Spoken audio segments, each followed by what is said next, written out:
KeKe from Black in the Days with My Black Lemonade. Of course, we're doing another episode talking to some amazing people today. And I got to tap in and welcome the creator of Blk Book Swap and the host of Global Warming, Trae.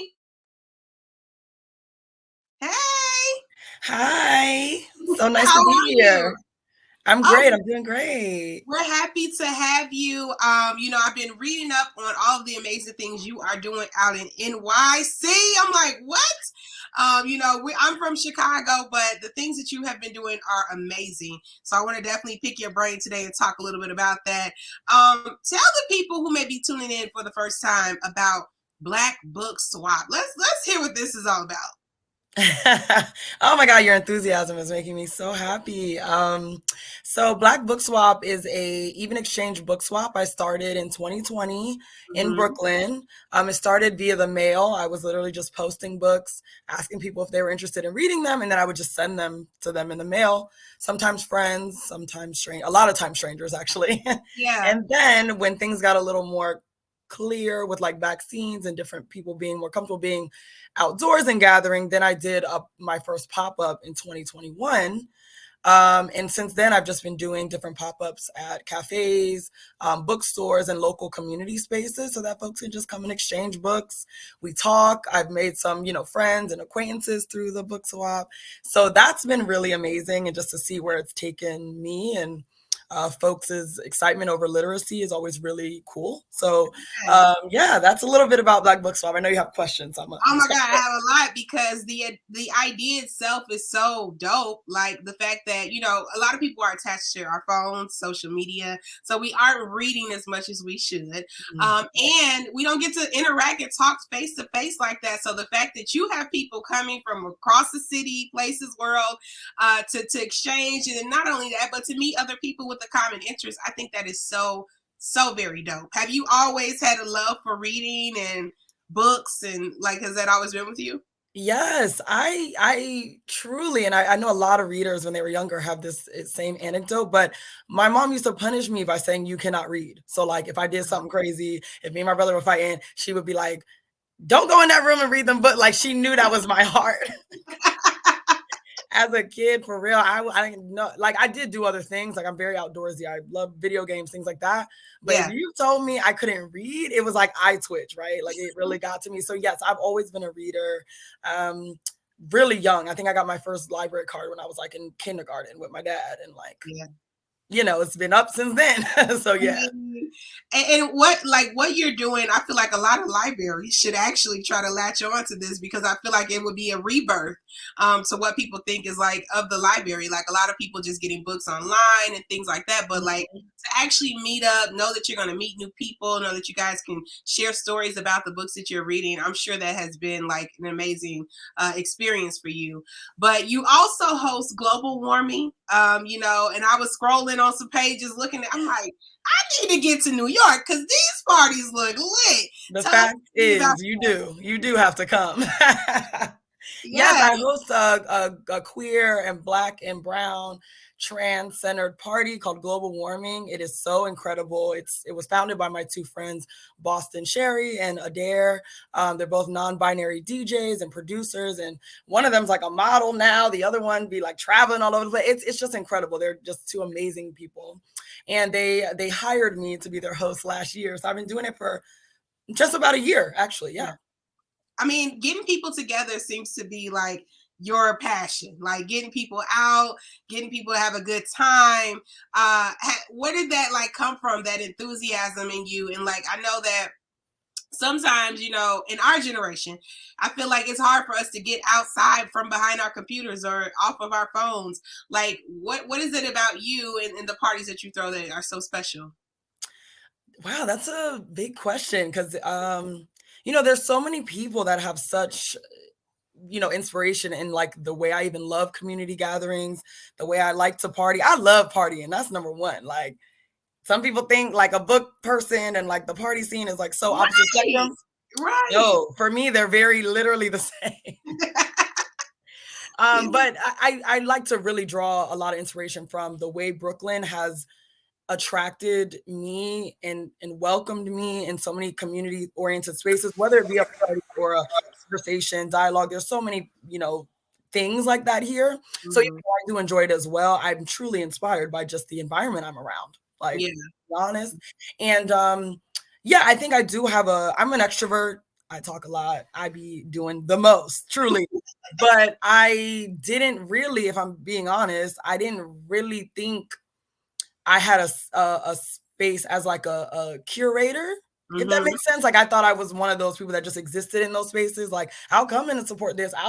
So it wasn't until like 2018, 2019 where I think a lot of folks just started commenting more on like, Trae, you should be doing this, or you are great at that. You should do. And I was over here like just working my regular job, which I still do work 9 to 5. But I was just like, yeah, and I would really just like maybe imposter syndrome my way into like, that's not for me. And then I really, and like I said, the more you hear something, when they say you see it, you couldn't believe it. The more you hear something, you really start to believe it. And then it just kind of took off from there. Cause I would be lying if I said I always knew, like, oh, I always knew I was going to be leading these spaces. I didn't. I was like, I'm a jokester. Like I be outside. I could do all the things, but I never really saw myself being the curator or the leader or the people folks look to for that. So it's great. And I'm glad I'm good at it and I like it. But it came from a lot of different, just like culminations of like manifesting, positive affirmations from friends and people that know me, but then really being inspired by Brooklyn. Like Brooklyn is dope as hell. Long before I got here, for real. I've been here almost 10 years, but it's like, Brooklyn is just incredible. So shout out to Brooklyn. A lot of history in Brooklyn, of course. The events that you put together, bringing people together to read, bringing people together to party and be together. What inspires you? Like what inspires you to keep doing that?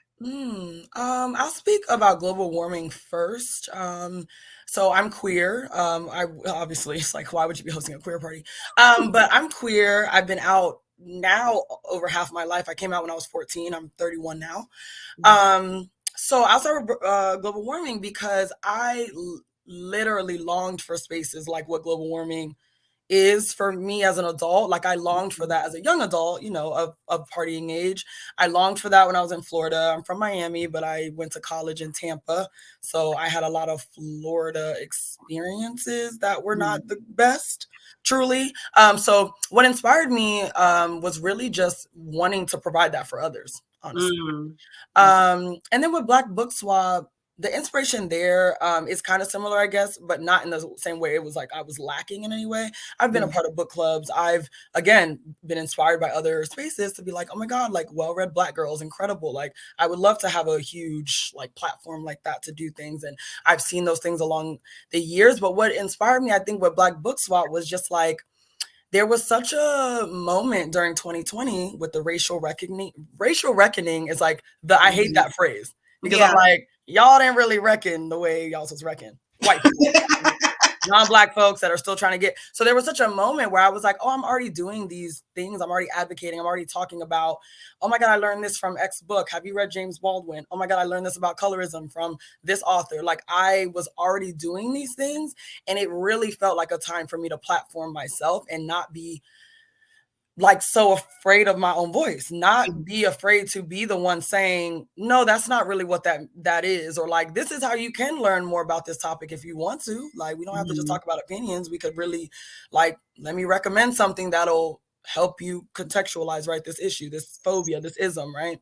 So I did feel inspired by the 2020 attention to Black and brown voices. Really looking at and valuing. It feels weird to kind of say it in past tense because I feel like we're back into the normal, like, we don't really want to hear what y'all got to say, but I'm glad you're here type of thing. But in 2020, in 2020, it was like, please let me buy your products. I'll pay your rent.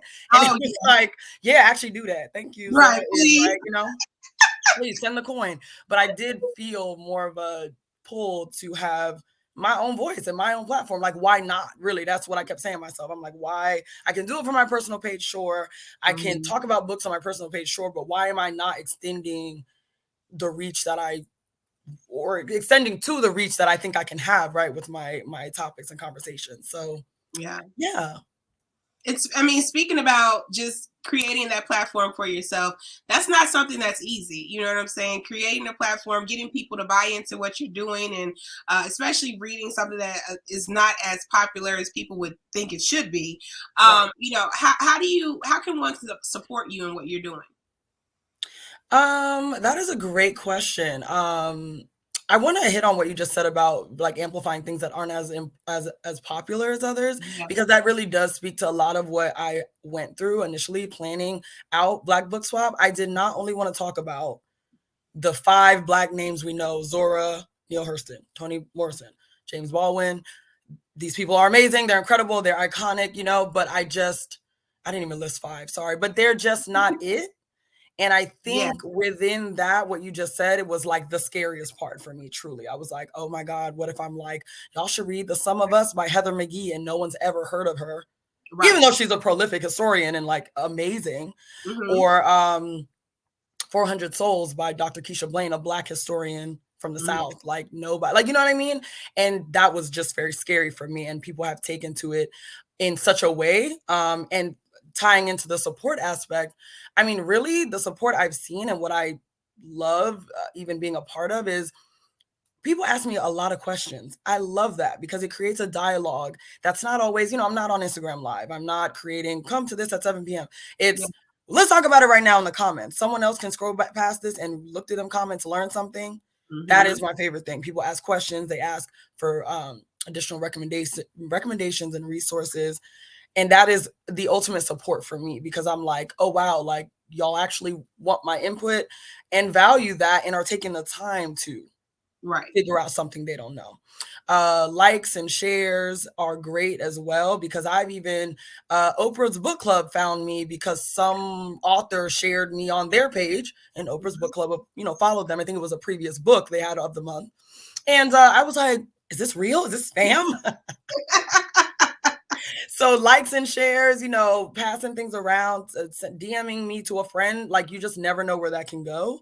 And I that's like the ultimate support for me. And then the in-person aspect as well. Like I have met some incredible people. I've met editors. I've met folks in all industries. I've met public health officials literally that are like, I am so inundated with this pandemic, coming to your event and taking a second to like think about something other than work and the medical, the healthcare system, and reading a book that I've been wanting to read forever is like everything to some people. Yeah. I had someone drive down from Philly.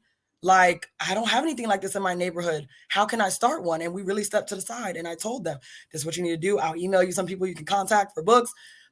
I can't even, like, again, sometimes even when I'm explaining this again, I'm like, I can't even believe people mess with me like that. I'm like, what? You drove from where? With what gas money? Like, girl. So the in-person aspect is super important for support. And then I also ask for donations as well, because I do source books out of my own pocket, really. Used books. And I also sometimes partner with independent authors that don't really have the big, signing bonuses behind them. They don't have all the PR behind them. And I'll say, hey, can I buy a bulk 10 copies of your book for maybe a small discount? And I ask for donations or stuff like that, because I'm like, yo, I read this book, and I don't see it everywhere. I don't see people talking about it, but I would love to talk about it. Let me see what we can do, right? And then I'll have it at my next book swap. So it's there's a lot of ways to support me, but I think definitely the in-person, commenting, creating dialogue, and really like passing my information forward has been just everything for me. I mean, that's awesome. So, I mean, so everybody's not going to be in New York. Like what you're doing, I feel like that's like a state, countrywide, like that can go as far as we want to take it. But how can people be a part of it? So say I'm in Chicago and I want to connect with, one of your book swaps. How do I get the information? How do I get involved? Yeah, so you would go to my Instagram at Blk Book Swap, BLK Book Swap, and reach out to me. You can email me as well at blkbookswap at gmail.com. I'm a team of 1, so I'll see it and I'm responding to you. I'm a team of 2. My volunteer is so dope. I love them to death. But if you're in, so like to your point of being out of town in Chicago, the person in Philly that asked and really did put on their own book swap, I'm willing to just hop on the phone with you. I'm willing to give someone pointers. If you want to also be involved in donating, I will send you my, PO box to send me stuff to contribute. And, sometimes I give a shout out. Sometimes I don't. I'm a team of one. So sometimes I'm like, oh, I forgot. But I always try to be like, look who just sent me this, right? Like sending virtual gift cards. Like folks have really been very like innovative in how they've been able to support me, even if they cannot come in person. Right. And I also do want to say one thing about what you said, like this should be nationwide type of thing. I actually have heard that in LA, this bookstore owner, her name is Asha Grant. She owns the Salt Eaters bookshop in LA. She did say she used to have a book swap back in the day. She was one of the leads of the Free Black Women's Library in LA. And they used to pull up in parks and stuff with a bunch of like bins and just let people trade books all day. And I found that out by going to a talk of hers. And I said, I didn't know that existed somewhere else. Like, I didn't think I invented the idea of swapping, right? But I was so happy to hear. I was like, why don't you do this anymore? Like, I should come to LA. And I got so inspired all over again. And I am going to go to LA. But just the point being that if you have even a chapter idea, if you want to be an extension of Black Book Swap, reach out to me. Like, really, I would love to expand what Black Book Swap is and take it in another way. It doesn't even have to be a chapter. It could just be your own version of it. And I'm just helping you get the ideas flowing. I would love any amount of support like that. Yeah, I definitely see it happening. I think what you're doing is amazing. If I was working in any type of high school or school, like I would like encourage my kids to be a part of this. This is amazing. And I feel like we need more events like this, especially just to get people connecting with each other and like enlightening their mind outside of TikTok and Instagram, where I spend most of my time. But I know we're not gonna drag ourselves, but I just got off of that. No, I'm kidding. Yes. Real quick, is there any segment that you all already do for kids or high schoolers or anything like that? So I don't currently have anything specifically for kids and youth. And someone literally at my last book swap on Sunday just recommended I try to do something geared towards kids, youth, under 18 age, because some people consider young adult kind of too adult for kids. So I need to be specific if I'm including kid ages. And I honestly I was like, I don't know, like, please, someone help me organize it. And then when someone pitched it to me, I said, this is what I mean. Just come up to me and tell me this is a good idea, and I will figure it out. That being said, I did have a book. I had a book fair, a free book fair at Brooklyn Pride last summer. Okay. And my mom came. It was so great. She's such an ally. So she was like wearing the flags and all that. It was so great. But that time I did have a good amount of children's books that were queer or trans adjacent. So they're not all like literally about, right? But they're like about equality, teaching kids about different backgrounds, diversity, different, of course, things I'm passionate about, right? And I was like, I didn't even know these types of books existed because I'm so focused on the adult realm. So that opened up my mind too of like, oh, wow, I need to put time into more niche topics. Like done Women's History Month. Of course, I always do Black History. It's every day is Black History.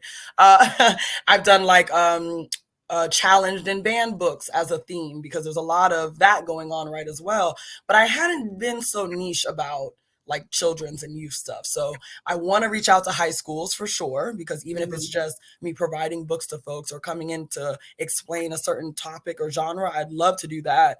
I just haven't gotten there yet, but it's been on my mind because I'm like, well, how else can I reach kids who, maybe they're not available on a Sunday, Saturday afternoon. They have other things going on. Maybe I can go to them. Yeah. They're in school most of the week, unfortunately. No, I'm kidding. Not unfortunately. Learn, please. Sorry. I'm speaking as a scorned adult. I'm not speaking as, learn, y'all. Okay. But yeah, I do see that in my foresight, and I would love to really collaborate and really just be able to have conversations with high school, middle age, whatever, even if it's just readings, just come in and read the book. I don't have to really explain anything, right? I would really love to do stuff like that. That's why I think it's so exciting what you're doing, because just sitting here in our conversation, we've already come up with 5 other tasks for you to complete. No, truly. So like, I'm like, do this and do this and do this, because what you've created is so dope. So I'm excited to see all of that come to fruition in the future with your meetups. You've already dropped a few author names on me, and I'm like, okay, I gotta go look this person up. Is there one author that like your top favorite that you would love to meet? That I would love to meet. You know, this is an interesting question. I've actually never really been asked this. But because, okay, I'm not going to preface it with anything. I would honestly, truly love to meet Iyanla Vanzant. Okay. And I was going to be a little shady because she was on TV, people are like, you know, all people know in the last decade is like the memes and the crazy antics. But my mom has shared so many of her books from the 90s, like when I was a baby or zero aged, that she had read for years. I actually literally have one right here on my desk. And it's tattered and it looks crazy. It's like falling apart because I've had it for years. I feel like all my aunts have that book too. Like literally the insert can come out like fully. Yes. Until today, I read Acts of Faith, Daily Meditation for Women of Color. I've read In the Meantime. I mean, Iyanla, for real, I mean, touches my heart. Like I read one of her books In the Meantime during a breakup. Actually, it was my mom's idea. She said, you should read this, my baby. Aww. Read it. And I was like, ew, I don't want to read. I'm good. And I read it and was just...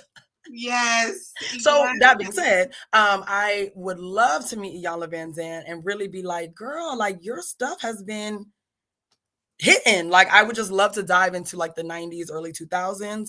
Iyanla, not that her persona on TV is not relevant. I'm sure she, you know, right, is that partially as well, like a life coach and trying to mediate families and fracture relationships. Totally respect that as well. But her work, her written work, I mean, I've really admired it for so long. So I love that. I think she should pop up at one of the next meetups. And she is from New York. So Iyanla.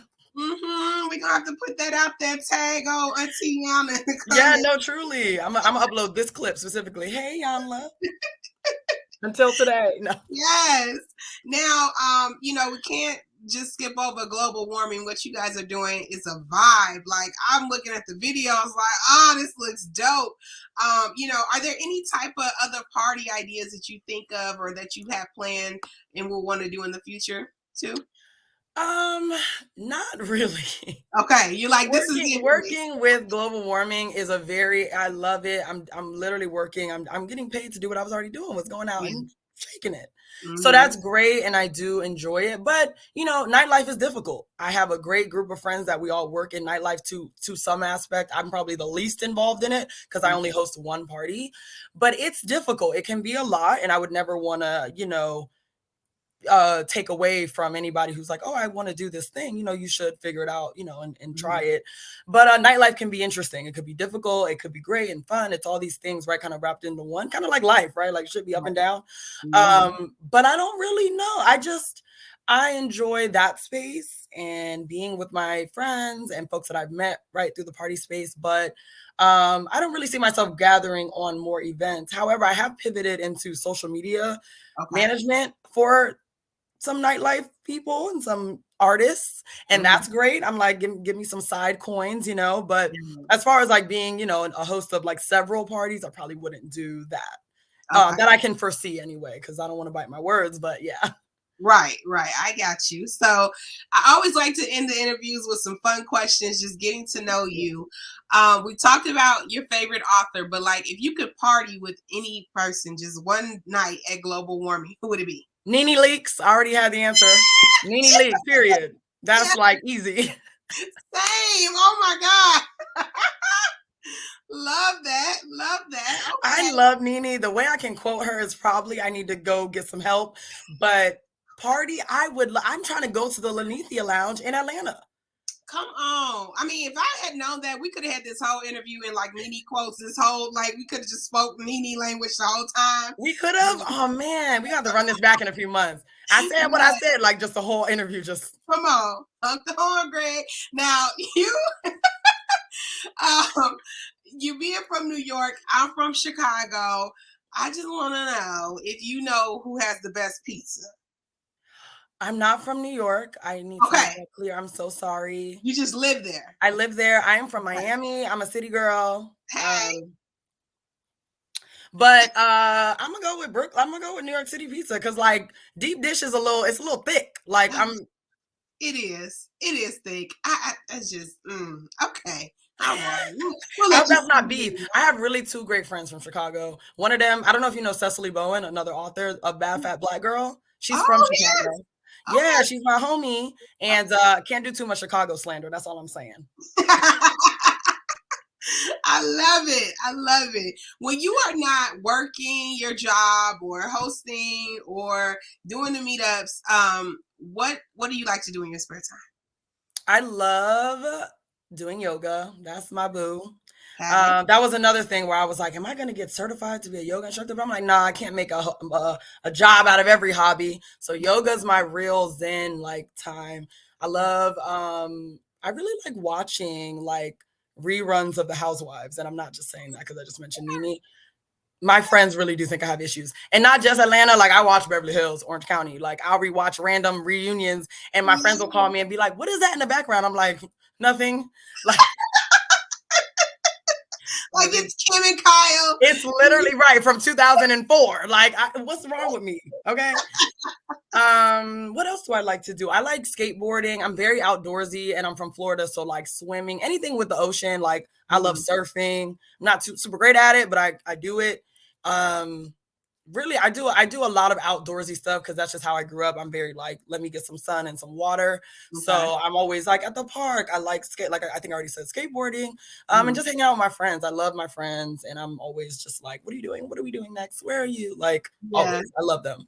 So yeah. You're Sagittarius? I am. Okay, me too. Love that. All right. When's your birthday? You said what? When's your birthday? November 28th.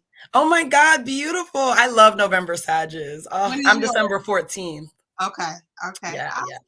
So, okay, you mentioned the outdoor thing. You're a Sagittarius. Obviously, you like to get outside and travel. Yes. What's your dream vacation?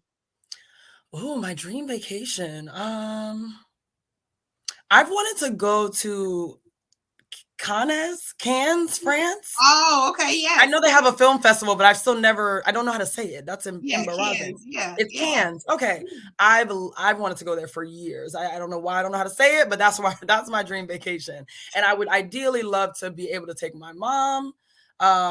We went on a vacation, just us two, to DR years ago, and we had a blast. People are like, "You travel with your mom?" All the time when I can.